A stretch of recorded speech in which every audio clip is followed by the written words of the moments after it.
Bonjour, je vous salue au nom de l'Éternel. Je suis la sœur Maggie. Je suis là pour témoigner sur ce que j'ai vu, sur ce que j'ai entendu qui concerne l'Église et aussi le pays. C'est depuis 2015 que j'ai eu cette vision et aujourd'hui nous sommes en 2022. Tout ça, c'est parce que je ne savais pas à quel moment on parlait. Je ne savais pas à quel moment on parlait, bien sûr, parce que je ne comprenais rien. Et par rapport à ce qui est en train de se passer dans l'Église, dans la vie des gens, surtout des jeunes dans notre pays. Et là, j'ai pris à cœur de parler de ça parce que j'ai reçu ce mandat de la part de l'Éternel pour évangéliser, pour sortir les gens qui sont dans des situations compliquées. C'est pourquoi je vais aller depuis la source pour que nous puissions comprendre. En 2015, après avoir jeûné pendant 3 jours sans manger ni boire, le jeûne était normalement pour prier pour les enfants, prier pour les enfants qui étaient là, qui ne se sentaient pas bien, qui vivaient avec moi, les enfants de ma sœur. Et pendant que j'étais en jeûne, vraiment c'était pour les enfants. Le troisième jour, je décide d'aller voir un pasteur pour que nous puissions, pour que je puisse l'expliquer certaines choses et tout. Mais puisque ce n'était pas moi qui devais conduire ma propre vie, j'ai alors écouté la voix de l'Éternel me dire va dans une église. Quand je vais dans cette église, c'est une église que je tais le nom, quand j'arrive, il me dit fais le tour de l'église 7 fois. Et pendant que j'étais en train de tourner l'église 7 fois, dans ma conscience, c'était que le mur de Jéricho devait tomber. Et donc je suis restée dans la louange en train de prier, en train de chanter, chanter, chanter. Et après avoir fini, il me dit assieds-toi.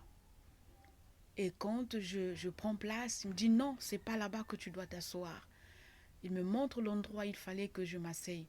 Et c'était la place réservée pour le pasteur. Vraiment, je vous en prie, ce que je vais dire est très important et très très important pour l'Église, corps de Christ bien sûr, et aussi pour notre pays. Quand il me demande de m'asseoir, il me parlait de la vie de ce pasteur, ce qu'il était, ce qu'il faisait, les mauvaises choses spirituelles. Et il y avait un châtiment qui devait lui être réservé de la part de l'Éternel. Et moi, je me suis dit, comment je veux faire pour le lui dire? Il m'a demandé de le faire, de le lui dire. Et après, ce moment est passé, il me dit encore, sans l'odeur de mes serviteurs. Je suis restée. Et à un moment, une odeur désagréable, c'est-à-dire qu'on ne peut pas supporter, était, avait envahi le lieu où j'étais assise. Ça pénétrait dans mes narines, je n'arrivais pas. Et quand l'odeur disparaît, il me dit regarde. Quand je regarde du côté droit, je vois un monsieur torse nu en train de travailler de la terre. Et l'idée qui m'était venue, c'est l'esclavage. Et après tout ça, je suis sortie de l'église. Vraiment, je n'avais pas compris pourquoi cette odeur des pasteurs. Pourquoi. Je suis allée à la maison pour continuer toujours à prier. Continuer à prier, mais je n'avais plus trop l'idée sur ce que j'avais reçu. Quelques jours après, je vois en vision, j'étais devenue handicap. Je ne pouvais plus marcher, j'étais à chaise roulante. Et j'étais au bord des rails.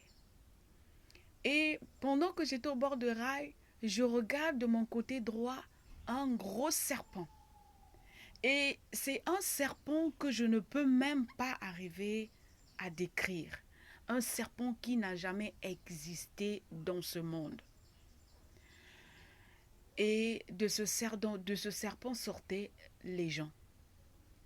Ce serpent était allongé sur les rails, sa gueule ouverte, et les gens étaient en train de sortir. J'ai vu les femmes avec les enfants au dos, j'ai vu les petits-enfants, j'ai vu les hommes. Et après ça, je me suis réveillée. C'était tellement fort, et à mon réveil, c'est le passage qu'on me donne qui se trouve en Luc 26 à partir du verset 16 qui dit ceci: Mais lève-toi et tiens-toi sur tes pieds, car je te suis apparu pour que pour t'établir ministre et témoin des choses que tu as vues et de celles pour lesquelles je t'apparaîtrai. Je t'ai choisi du milieu de ce peuple et du milieu de ce peuple et du milieu des païens vers qui je t'envoie, afin que tu leur ouvres les yeux pour qu'ils passent des ténèbres à la lumière et de la puissance de Satan à Dieu, pour qu'ils reçoivent par la foi en moi le pardon des péchés et l'héritage avec les sanctifiés. Vraiment, c'est une vision très terrible. Mais moi,